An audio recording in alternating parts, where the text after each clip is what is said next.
नमस्ते। आप खर्चा पानी देख रहे हैं हमारा इकोनॉमिक बुलेटिन जो हम रोज शूट करते हैं। आज मैं शूट कर रहा हूं। मैं प्रशांत हूं। मैं पहले भी ये शो शूट कर चुका हूं। दर्पण बीमार है फिलहाल।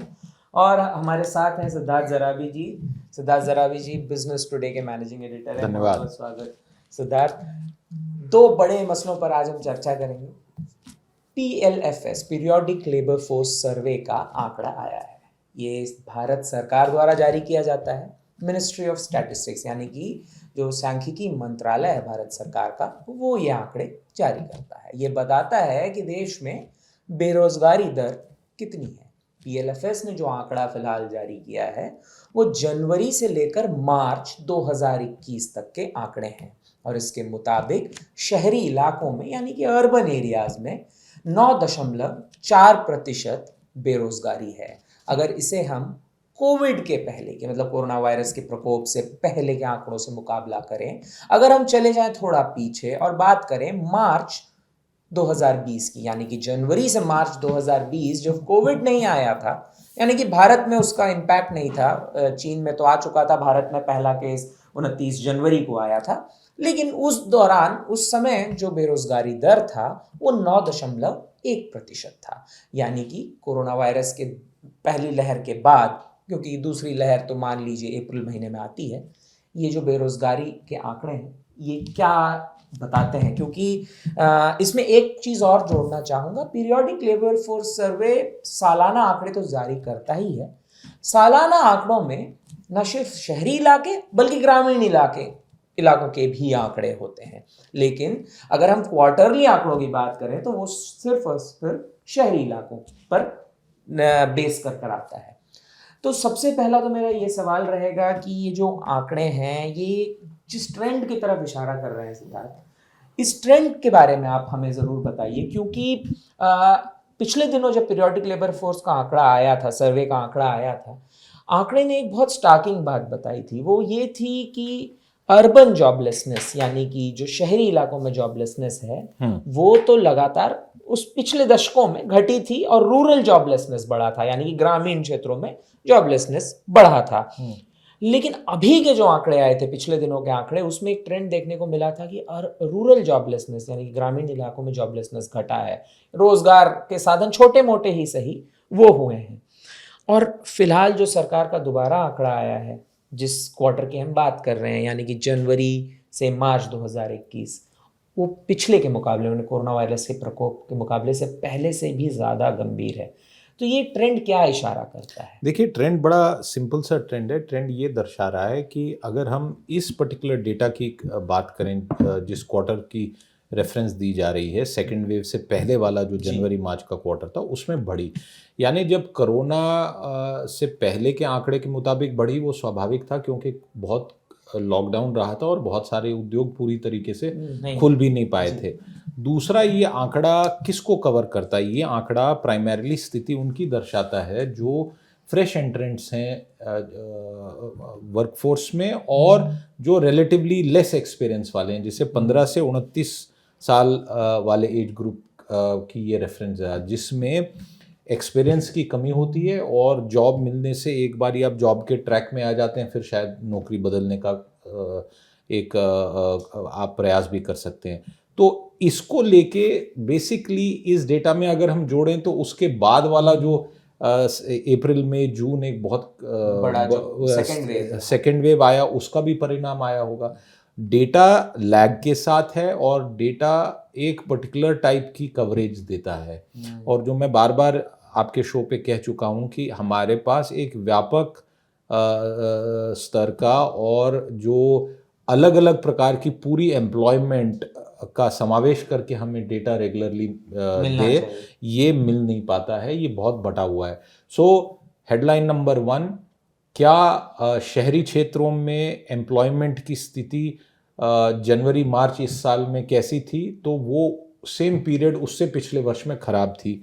तब से अब तक क्या हुआ है, जो इस स्टोरी से बाहर अगर हम चलें तो मुझे लगता है कि पिछले 7-8 महीने में कहीं ना कहीं पे उद्योग और सर्विसेज इंडस्ट्री और मैन्युफैक्चरिंग इंडस्ट्री अच्छा परफॉर्म कर रही है। तो उसमें बहुत सारे जो जॉब्स थे वो वापस आए हैं, वो जॉब स्टेबल हुए हैं और तनख्वाहें भी बढ़ी हैं। पर नई जॉब ग्रोथ को लेके शायद कहीं ना कहीं पे सवाल है। तो जो नए एंट्रेंट्स आ रहे हैं, फ्रेशर्स को क्या जॉब्स मिल रहे हैं, इस पे एक बड़ा सवाल उठ के आ रहा से है। मेरा पॉइंट भी जुड़ा हुआ है, जिस बात का जिक्र मैं करने वाला था, आप जिक्र कर रहे थे। इस रिपोर्ट में एक और बात बताई गई है, हालांकि ये रिपोर्ट काफ़ी वास्ट है, बड़ा है, वो आप जाके PLFS के, माफ़ करिएगा, PLFS के वेबसाइट में पढ़ सकते हैं। लेकिन इस रिपोर्ट में एक बहुत महत्वपूर्ण बात है जिसका सिद्धार्थ भी जिक्र कर रहे थे। 15 साल से लेकर 29 साल की उम्र तक अगर हम जॉबलेसनेस के आंकड़ों को देखें तो वहाँ 23% है जॉबलेसनेस। तो ये जो बड़ा सवाल है कि एक तो न्यू एंट्रेंट्स हैं, और इसके साथ एक जुड़ा हुआ सवाल है कि महिलाओं में बेरोजगारी बहुत ज़्यादा है, शहरी महिलाओं में। तो ये जो दूसरा है, इसको लेकर क्या है, क्या सरकार स्किल डेवलपमेंट और इन तमाम क्षेत्रों में किस तरह से अभी सरकार को कदम उठाना चाहिए कि ये जो नए एंट्रेंट्स हैं इसको इस सिस्टम में ला सके, नया जॉब क्रिएशन हो। मैं इस वजह से कह रहा हूँ क्योंकि centre for monitoring Indian economy एक प्राइवेट निजी संस्था है, वो हर हफ्ते डेटा देती रहती है, और उसके डेटा की अगर हम बात करें, नवंबर महीने की बात करें, तो पिछले 11 हफ्तों में, यानी कि आप अंदाजन कह सकते हैं कि 2-2.5 महीने का डेटा जो है वो बताता है कि फिर 11 महीनों में 11 हफ्तों में बेरोजगारी और बढ़ी है, वो डेटा बता रहा है। तो क्या सरकार एकोमोडेट करने के लिए उस तरह से डिवाइस नहीं कर पा रही है, नीति कहाँ विफल हो रही है सरकार की ये नए देखिए, जो एम्प्लॉयमेंट है देश में, अगर हम जो स्टेट डायरेक्टेड एम्प्लॉयमेंट कहें तो वो तो स्टेट्स के अंतर्गत आती है। सेंटर के पास जो एरियाज हैं उनमें एम्प्लॉयमेंट, मान लीजिए रेलवेज है या डिफेंस फोर्सेस हैं, और जो बाकी प्रकार की एम्प्लॉयमेंट है वो चल रही है, वो एक प्रकार से गवर्नमेंट जॉब्स हैं, ऑर्गेनाइज सेक्टर के जॉब्स हैं। सबसे बड़ी जो मार लग रही है वो इनफॉर्मल सेक्टर में लग रही है। और इनफॉर्मल सेक्टर में कैसे, मिसाल कर लीजिए कि दिवाली से पहले कुछ ऑर्डर मिले तो फैक्ट्री ने एक्सपैंड किया, एक शिफ्ट और बढ़ाया, और उस शिफ्ट में कुछ लोगों को नौकरी दी, वो सामान तैयार करने के लिए, माल तैयार करने के लिए। और जैसे ही दिवाली की डिमांड खत्म हुई, और हम देख रहे हैं उसके बाद कहीं ना कहीं पे उस टाइप की डिमांड हमारे पास आई नहीं है, उसके कारण भी कुछ जॉब्स घट रहे हैं। इसलिए कुल मिला के मैं ये कह रहा हूँ कि जो इनफॉर्मल सेक्टर है अर्बन एरियाज में, वो पूरी तरीके से खड़ा नहीं हो पाया है। और जो बड़ी कंपनीज है, जो संगठित क्षेत्र की कंपनीज हैं, वो लगातार चल रही हैं, और उनकी परफॉर्मेंस में शायद बढ़ोतरी आई है। उनके जो हम तिमाही रिजल्ट्स देख रहे हैं उसमें उनकी ग्रोथ हुई है, क्योंकि वो प्राइसिंग पावर भी एक्सरसाइज कर रहे हैं, बहुत प्रोडक्ट्स के दाम भी बढ़े हैं। तो इनफॉर्मल सेक्टर में जॉब्स को लेके एक समस्या अभी भी पूरी बनी हुई है। हालांकि सर्विसेज सेक्टर में वापस थोड़ी सी तेज़ी आई थी। सर्विसेज सेक्टर से फॉर एग्जांपल होटल्स हैं, हम जानते हैं कि बहुत सारे होटल्स ने अपने स्टाफ को या तो बिल्कुल छटनी कर दी या उनको स्टैंड बाय मोड पे रख दिया कि आप घर जाइए, तनख्वाह नहीं मिलेगी, जैसे ही वापस स्थिति सुधरेगी हम आपको वापस जॉब रोल्स पे ले लेंगे। वो कुछ जगह पे हुआ है, कई जगह पे नहीं हुआ है। बहुत सारे होटल्स में ऑक्यूपेंसी फुल नहीं हो पाई है। एविएशन सेक्टर में हमने देखा, जो एक ऑर्गेनाइज्ड एग्जाम्पल है, एविएशन सेक्टर में बिल्कुल खचाखच प्लेन्स भर के चल रहे थे। अब ओमिक्रॉन के कारण अगर कहीं ना कहीं कुछ दिक्कत आना शुरू हो जाती तो फिर से वहाँ पे वो ट्रेंड एक नेगेटिव ट्रेंड में जाएगा। तो पिक्चर थोड़ी कंफ्यूजिंग है, और इसमें लगातार जो स्टॉप एंड स्टार्ट का डर हम कह रहे थे 6 महीने पहले भी, हम कह रहे थे जब सेकेंड वेव खत्म हुई कि अब इकोनॉमी स्टेबलाइज हो जाए, फिर से कोरोना नहीं होना चाहिए। और पिछले कुछ 8-10 दिनों में हमने देखा कि शंकाएं हैं। हालांकि अभी ओमिक्रॉन को लेके कहीं भी वो स्थिति जो डेल्टा की है वो नहीं दिखने को मिल रही है, और संभवतः कहीं हो भी नहीं। कुछ लोग ये कह रहे हैं कि हाँ, इन्फेक्शन की रेट जनवरी के मध्य में जाके पता लगेगा 45 दिन बाद कि वस्तु स्थिति क्या है। ये तो मतलब कोरोना वायरस से जुड़ी बातें थी, और ये खतरा लगातार बना हुआ है। बस जाते जाते मतलब इसमें जो सवाल थे वो हमने ले लिए। बस जाते जाते ये बताते चलता हूँ कि ये जो पीरियोडिक लेबर फोर्स सर्वे है, ये कैसे बेरोजगारी दर तय करता है। मान लीजिए उदाहरण के लिए कि कोई सर्वेयर किसी के पास जाता है, जो सवाल पूछता है वो जिस दिन सर्वे हो रहा है उससे एक हफ्ते की बात करता है। Correct. मतलब पिछले एक हफ्ते में क्या आपको रोजगार मिला है या नहीं मिला है। उस आधार पर ये बेरोजगारी तय होता है। क्योंकि अक्सर ये सवाल हम सबके लिए बनता है ना कि आखिर सरकार कैसे तय कर लेती है, या कोई भी सर्वेयर, ये CMI हो या PLFS हो, ये कैसे तय करता है कि आदमी रोजगार में है या बेरोजगार है? तो पिछले एक हफ्ते का वो लेता है। अगला सवाल, और बहुत ही ऐसा सवाल जो आप कहीं भी सुनते हैं, मैं सुबह ऑफिस आता हूँ तो FM में सुनता हूँ, अरे यार क्रिप्टो करेंसी का क्या होगा, क्या आपने इन्वेस्ट किया?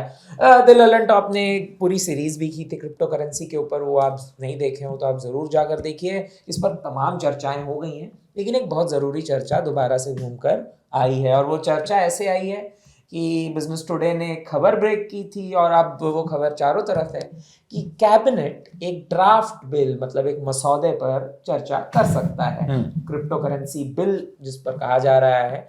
और सिद्धार्थ, आप जरा बताएं कि जैसा जो बातें अभी तक आई हैं, अभी वो बिल कैबिनेट ने डिस्कस नहीं किया है, या ऐसी कोई प्रेस रिलीज भी जारी नहीं की गई है PIB द्वारा जिससे हम इसको सुनिश्चित कर सकें, लेकिन बताया जा रहा है सारे प्राइवेट क्रिप्टो करेंसीज बैन हो जाएंगे। मतलब क्या होगा एक निवेशक? देखिए, जो मसौदा अभी तक जो बिल की क्लॉजेज हैं, जो ड्राफ्ट बिल बनी है, उसमें 2-3 चीज़ें बड़ी क्लियर निकल के आ रही हैं। पहली बात ये कि एक डिस्टिंक्शन होगा टेक्नोलॉजी और उसके प्रयोग में। क्रिप्टो के पीछे जो टेक्नोलॉजी है, जिसे डिस्ट्रीब्यूटेड लेजर कहते हैं, जो ब्लॉकचेन का फंडामेंटल एक प्रिंसिपल है, उसको लेके ये क्लियर हो गया है कि टेक्नोलॉजी जो है उस पर कोई रोक टोक भारत नहीं लगाएगा। बल्कि हाल फिलहाल में हमने ये भी खबर पड़ी होगी कि IT मंत्रालय ने अभी ब्लॉकचेन के प्रयोग कहाँ कहाँ हो सकते हैं, ऐसा एक स्टेटस पेपर रिलीज़ किया है, जिसमें बहुत सारे क्षेत्रों के बारे में ये जानकारी दी गई है कि जहाँ ब्लॉकचेन का इस्तेमाल हो सकता है।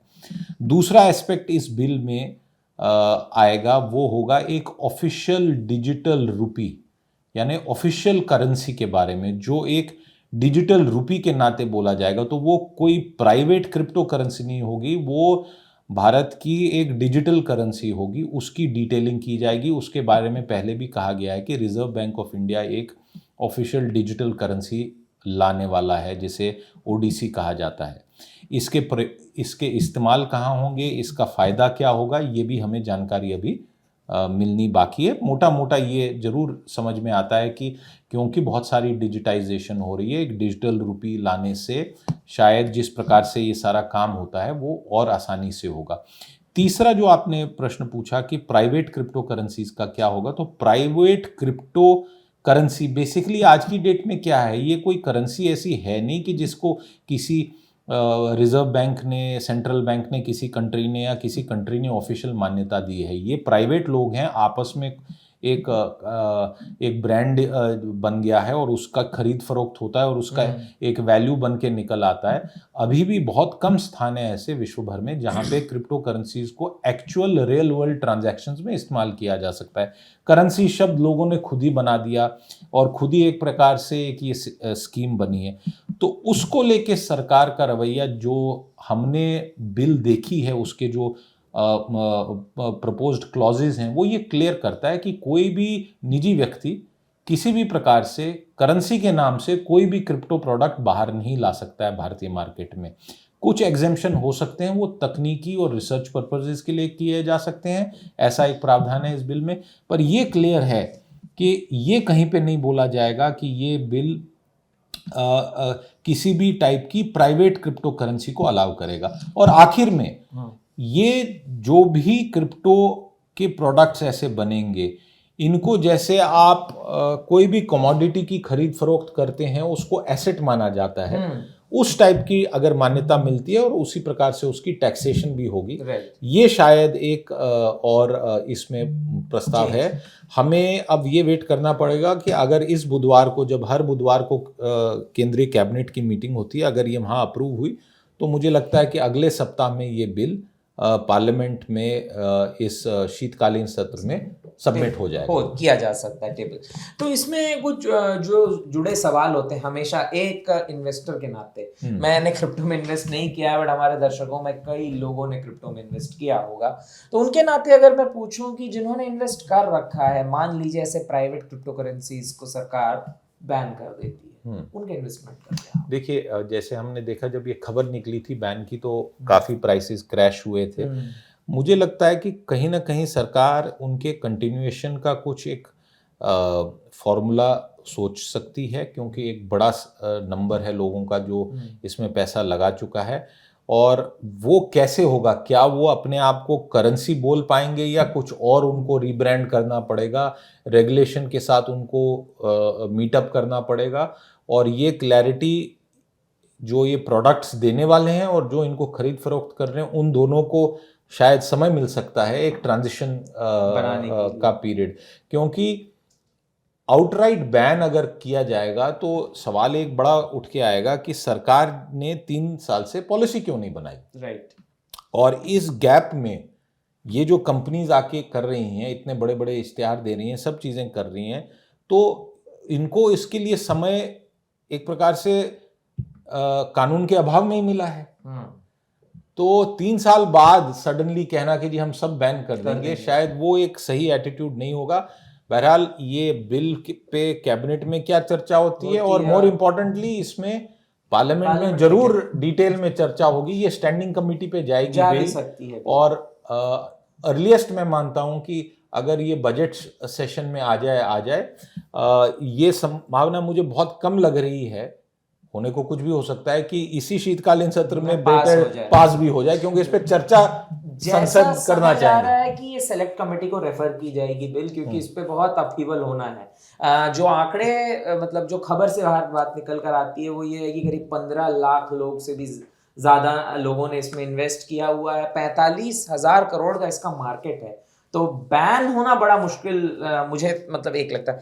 चलिए अगर इसके दूसरा एस्पेक्ट को बोले जिसको लेकर आपने भी जिक्र किया, कमोडिटी, मतलब जो लोग ट्रेड और इसमें रहते हैं उस बात को समझ रहे होंगे कि जैसे सिल्वर और गोल्ड की ट्रेडिंग होती है कमोडिटी के तौर पर, सोना खरीदते हैं लोग, सोने में इन्वेस्ट करते हैं, सिल्वर यानी चांदी में इन्वेस्ट करते हैं मार्केट में, तो क्या सेबी के रेगुलेशन के तहत क्रिप्टो भी कमोडिटी के तौर पर ही ट्रीट किया जाएगा? हाँ, किया जा सकता है, बट शायद सवाल ये भी लोग उठाएंगे कि ये एसेट कैसे है, क्योंकि ये फिजिकल तो है नहीं चीज, ये इंडिया में माइन नहीं होगी। इस बिल में एक और प्रस्ताव है कि इंडिया में कोई भी टाइप की ऐसी चीज माइनिंग नहीं की जाएगी, क्योंकि ये एक इलेक्ट्रॉनिकली माइन होती है, कंप्यूटर पे बनती है और बहुत ज़्यादा पावर का कंजम्पशन होता है। अगर ये भी है तो कुछ एस्पेक्ट्स इस बिल के अभी मुझे भी क्लियर नहीं हो रहे हैं कि एक तरफ अगर आप माइनिंग करोगे और दूसरी तरफ परमिट करोगे तो ये मतलब है कि बाहर का बना हुआ प्रोडक्ट बिकेगा,